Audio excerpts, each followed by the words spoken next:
आज हम सभी लोग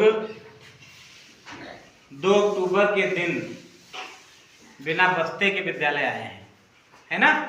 वैसे जब हम लोग विद्यालय आते हैं तो हम बस्ता लेकर के आते हैं, तो यहाँ कुछ लोग कुछ सीखते हैं 3 बजे तक।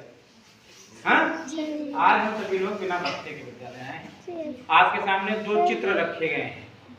आप सभी लोगों ने उन चित्रों पे फूल चढ़ाए हैं, हमने चढ़ाए हैं, और आप सभी लोगों ने उनको प्रणाम किया। हम इसी विषय पे बात करेंगे। आज 2 अक्टूबर है और 2 अक्टूबर के दिन जिन 2 महापुरुषों के चित्र आपके सामने रखे हैं, इनकी जयंती होती है। जो बाईं तरफ चित्र रखा है वो लाल बहादुर शास्त्री जी का चित्र है। लाल बहादुर शास्त्री जी क्या हो गया, दोनों चित्रों में जो बाईं तरफ चित्र है वो लाल बहादुर शास्त्री जी का चित्र है। लाल बहादुर शास्त्री जी का जन्म 2 अक्टूबर 1904 को हुआ। कब हुआ था? 2 अक्टूबर 1904। आगे चल करके हमारे उत्तर प्रदेश के मुख्यमंत्री, भारत के रेल मंत्री और फिर भारत देश के द्वितीय प्रधानमंत्री बने। बहुत ही ईमानदार, बहुत ही सादगीपूर्ण जीवन जीने का एक इन्होंने जो हमें उदाहरण प्रस्तुत किया, वो आज तक कोई भी नेता हमारे देश में प्रस्तुत नहीं कर पाया। प्रधानमंत्री रहते हुए भी इनके पास 2 धोती कुर्ता थे और कुछ नहीं। सुबह जो दिन भर पहनते थे वो शाम को धुल लेते थे और फिर अगले दिन वही पहनते थे। देश का प्रधानमंत्री, जो देश का सबसे बड़ा पद, राष्ट्रपति के बाद जो पद होता है उस पर आसीन रहने वाला व्यक्ति, अब तो तमाम ऐसे नेता हैं जो लाखों रुपए के सूट पहन लेते हैं, लेकिन प्रधानमंत्री काल में इन्होंने देश के लिए बहुत कुछ किया। जय जवान जय किसान का नारा दिया। उस समय हमारे देश की लड़ाई चल रही थी चीन से।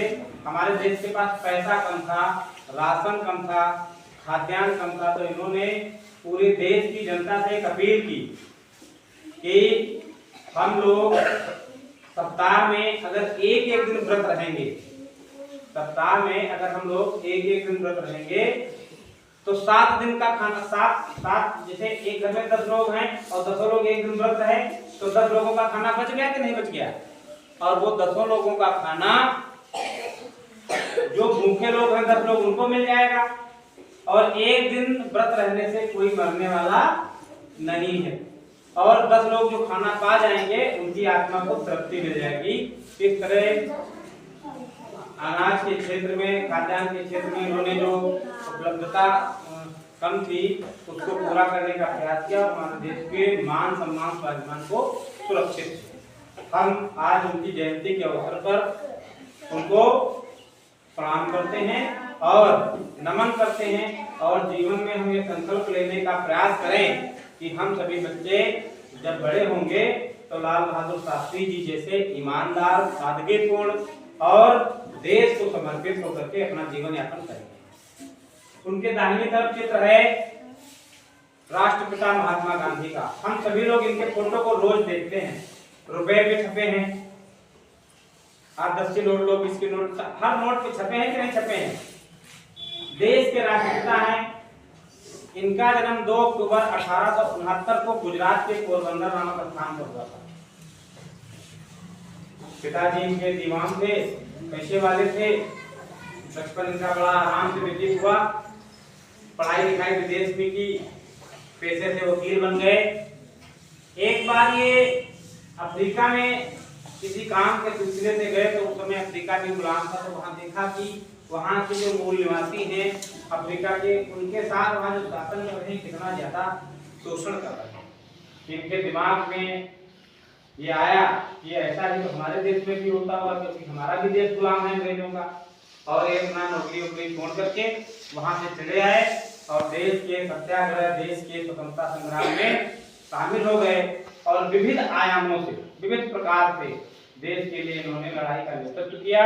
और 15 अगस्त 1947 के दिन हमारा देश अंग्रेजों से आजाद हुआ। इनके त्याग, इनके बताए गए मार्ग, इनके द्वारा प्रस्तुत किए गए उदाहरण कितने अनुकरणीय हैं कि विश्व में आज भी इनको शांति का प्रतीक माना जाता है। विश्व के ऐसे शायद ही कोई ऐसा देश हो जहां महात्मा गांधी की प्रतिमा नहीं लगी है। भारत के ऐसे महापुरुष महात्मा गांधी और डॉक्टर बाबा साहब भीमराव अंबेडकर दो ही ऐसे लोग हैं जिनकी फोटो प्रतिमा विदेशों में भी लगी। महात्मा गांधी के द्वारा सत्य अहिंसा का जो रास्ता बताया गया उसकी काट आज तक भी नहीं। इसलिए हम सभी को महात्मा गांधी के जीवन से यह सीखना चाहिए कि हमें अपने जीवन में सदैव सत्य का पालन करना चाहिए।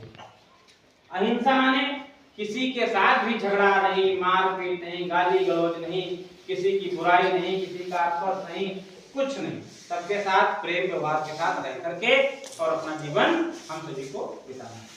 महात्मा गांधी से जुड़ी हुई छोटी छोटी कुछ बातें हैं, हम आपको बता करके और अपनी बात को समाप्त करेंगे। तो एक बार एक मारवाड़ी यहाँ पे किसे कहते हैं, एक व्यापारी वर्ग है देश का जो बहुत बड़ा व्यापार के क्षेत्र में अपना काम करता है। बहुत बड़ी शताब्दी थे, बहुत बड़ी पगड़ी मान के इनके पास आए महात्मा गांधी के पास और कहा, बापू आप तो कह रहे थे कि जब अपनी खादी बनाओगे तो कोई नंगा नहीं रहेगा, और आप ही की सिर पे टोपी नहीं है, आप टोपी नहीं लगाते हो, और जबकि आपके नाम की टोपी तमाम लोग लगाते हैं कि ये गांधी वाली टोपी है, गांधी वाली टोपी है। तो महात्मा गांधी ने कहा कि मैं इसलिए नहीं लगाता हूँ कि मेरे सिर पर लगने वाली टोपी का कपड़ा किसी और के सर पे लग जाए। आपने जो पगड़ी पहन रखी है इसमें कितनी टोपियों का कपड़ा हो जाएगा? तो उन्होंने कहा कम से कम 20 टोपियों का कपड़ा हो जाएगा। तो महात्मा गांधी ने कहा, हमारे हिंदू धर्म में बताया गया है कि आवश्यकता से अधिक चीजों का संग्रह हमको नहीं करना है। अगर हमें 2 कपड़ों की जरूरत है तो हमें 2 कपड़े रखने हैं, और आपने 20 टोपियों का कपड़ा अपने सिर पे बांध रखा है, तो अगर आप इसमें 20 टोपियां बनवा दें तो आपके अलावा 19 लोग और टोपी लगा सकेंगे। उन मारवाड़ी सेठ की समझ में आया, उनको अपनी भूल का प्रायश्चित हुआ और उन्होंने उनसे पगड़ी पहननी बंद कर दी। इसी तरह आप लोगों को पढ़ाया गया है महात्मा गांधी के बारे में कि उनका लेख बहुत खराब था, उनका लिखावट जो थी वो बहुत खराब थी, तो उनको इस चीज का पछतावा जिंदगी भर हुआ। महात्मा गांधी अपने पिताजी से एक बार झूठ बोल दिए, उनके पास सोने का कंगन था, और उनके भाई साहब थे महात्मा गांधी के, उनके पास कुछ कर्जा हो गया, जिनका पैसा था वो पैसा कर लिए। तो महात्मा गांधी ने अपना कंगन बेच करके वो कर्जा अदा कर दिया। अब जब घर में पूछा गया कि वो कंगन तुम्हारा कहाँ है जो सोने का था तुम्हारे पास, तो उन्होंने कहा वो कंगन तो गिर गया, झूठ बोल दिया। लेकिन जब वो रात को सोए तो उनको नींद नहीं आई, यार हमने अपने पिताजी से झूठ बोल दिया, हमको अपने पिताजी से झूठ नहीं बोलना चाहिए। और उन्होंने रात में मन में तय किया कि हम पिताजी को सत्य बता देंगे। जब सुबह हुई तो उन्होंने अपने पिताजी को बताया कि पिताजी वो कंगन गिरा नहीं है कहीं, मैंने उसको बेच दिया। पहले तो डर रहे थे कि जब हम सत्य बताएंगे तो पिताजी डांटेंगे, लेकिन उनके पिताजी भी बहुत समझदार थे। उन्होंने समझा कि बच्चा सच बोला है, अगर सच बोलने के लिए इसको आज हम पीट देंगे, डांट देंगे, तो कल फिर सच नहीं बोलेगा। और उनके पिताजी ने उनको उस बात के लिए नहीं डांटा, नहीं मारा, और गांधी जी ने उस दिन से कसम खा ली, उन्होंने अपनी जिंदगी में कभी भी झूठ नहीं बोला। गांधी जी की एक आदत थी, अगर वो कह रहे थे कि हम तुम्हारे यहाँ 9 बजे पहुंचेंगे तो 9 बजे ही पहुंचते, ये नहीं 9:05 हो रहा, 9:10 हो रहा, ना, समय का पालन उनके लिए बहुत ज्यादा जरूरी था। वो कहते रहते थे कि समय पालन हमारे लिए हमारे सम्मान से ज्यादा जरूरी है। वो कहते थे कि कर्म बोया जाए और आदत काटी जाए। क्या बोया जाए? कर्म बोया जाए, आदत काटी। हाँ, इसका मतलब ये हुआ कि जैसे आप लोगों का कर्म क्या है? नित्य समय से स्कूल आना, साफ सफाई रखना, जो विद्यालय में पढ़ाया जाए उसको सीखना, जो घर से काम करने के लिए दिया जाए वो करना, आप सब अपना काम करते रहे, ये कर्म हो गया। आदत काटी जाए, जब ये कर्म आप रोज करोगे तो जो आपके शिक्षक आपको जिस उद्देश्य के साथ सिखाते हैं वो आदतें आपके अंदर विकसित हो जाएंगी और उन आदतों का आप अपने जीवन में सदुपयोग कर सकेंगे। इन तमाम बातों के साथ आज हम अपने देश के इन दोनों महापुरुषों को पुनः प्रणाम करते हुए अपनी बात को विराम देते हैं।